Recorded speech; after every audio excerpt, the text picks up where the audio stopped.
Now on to NewsView with Jan Leeming and Moira Stewart.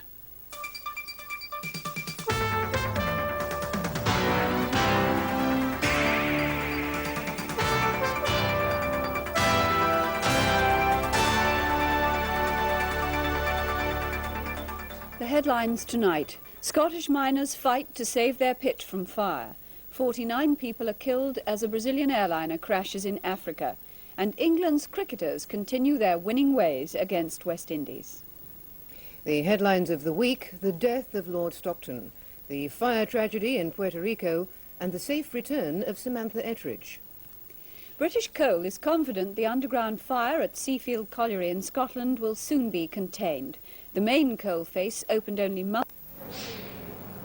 With well over 100 Seafield miners responding to the appeal, the colliery management couldn't have sent them all down at once to fight the fire. So the rescue brigades are working in shifts, 50 men at a time, to seal off the roadway where the fire first started. It's cost British Coal more than £8 million in the last year to open 2 new faces, and with one lost, it's a race against time to save their investment. I would pay tribute to men who have returned from what should be a holiday to help us at this time. Of course, they are looking after their own job potential in the future, and it doesn't surprise me that people will respond to what they know is a real request for assistance. Underground, the rescue teams have sealed off the fire by erecting specially prepared concrete walls. When fires caused the loss of 2 faces here during the miners' strike, the hope was that the new investment would secure the jobs of the 800 men left. This weekend's blow means 40% of the available coal has been lost, but management are now optimistic they can increase production on the face which is being saved.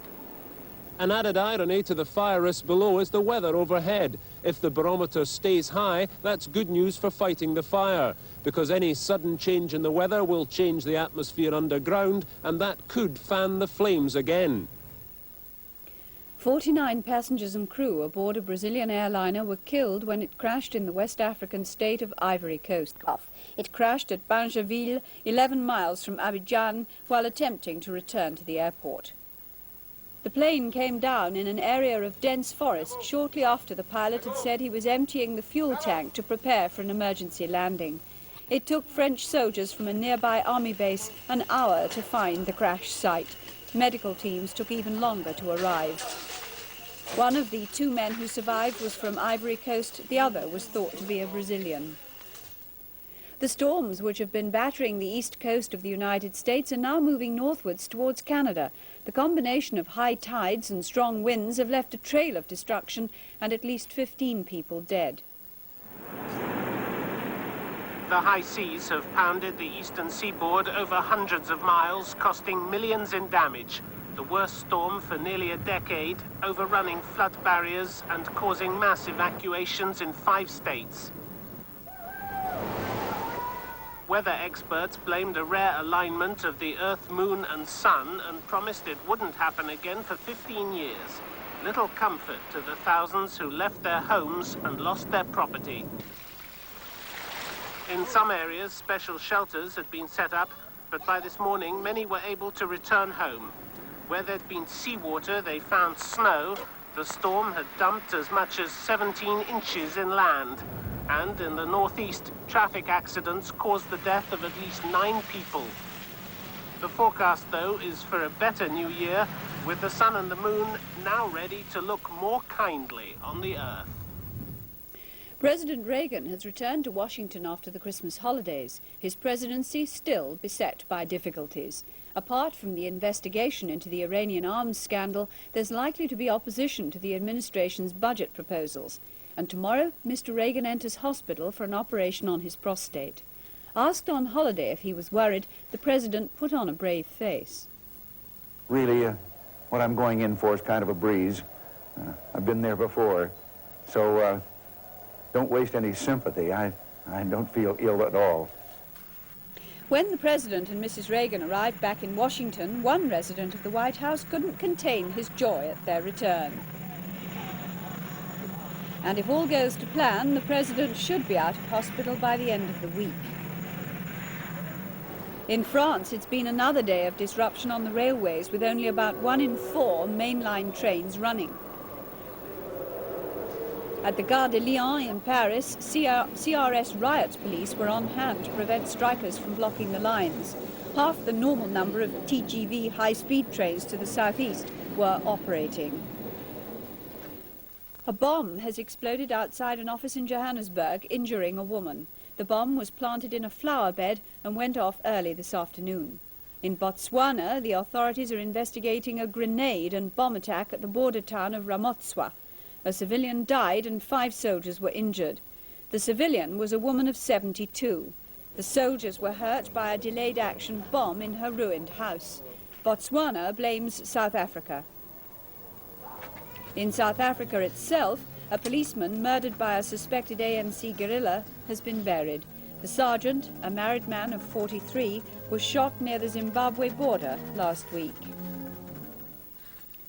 A 14-year-old boy was due to appear in court at Swindon this evening, charged with rape and burglary. The charges relate to an attack on a woman of 27 who was raped in front of her 5-year-old son at her home on New Year's Eve.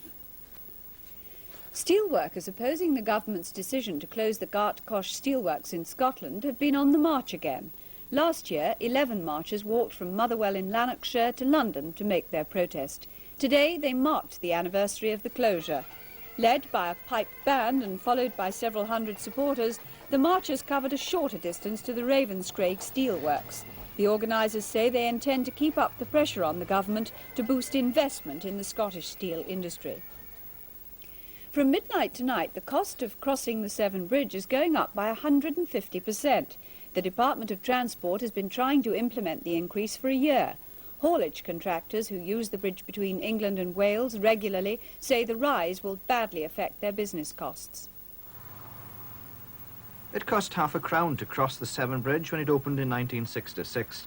10 years later, the toll went up to 20p for cars, 40p for lorries. In 1985, they went up again to 50p on a pound.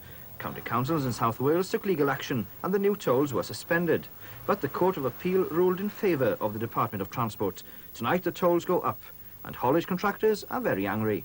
What I can understand is why we're going to pay tolls at all. I think the whole system should be abolished because we pay enough taxes to keep our vehicles on the road without having to pay any more tolls for it. 15 million cars and lorries crossed the Severn Bridge last year, and it's unlikely that many of them will take the 50-mile detour through Gloucester rather than pay the extra toll.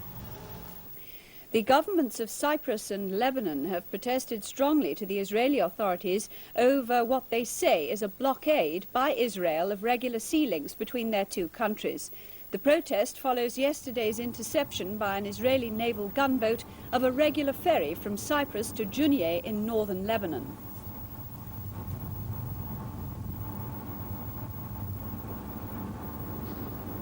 The ship was forced to turn round and is now stranded with its passengers in Larnaca. The Israelis allege that the route has been used to smuggle Palestinian terrorists into Lebanon. We're making this line regularly, 3.5 years now, with the same ship. I have no terrorists on board, and also that's confirmed by the immigration officers of Larnaca on board. Living in Lebanon, you learn to expect the unexpected, and when we saw there was a gunboat following the boat, we thought perhaps they had been wise to turn back. And now with today's sport, beginning with another victory for England's cricketers, here's David Icke. England's cricketing success in Australia continues. After retaining the Ashes, they've now reached the final of the one-day competition, the Perth Challenge, by beating the West Indies in a memorable match. England scored 228 in their 50 overs. Then, as man of the match, Graham Dilley took 4 wickets. They dismissed the West Indies to win by 19 runs. Michael Peshart reporting.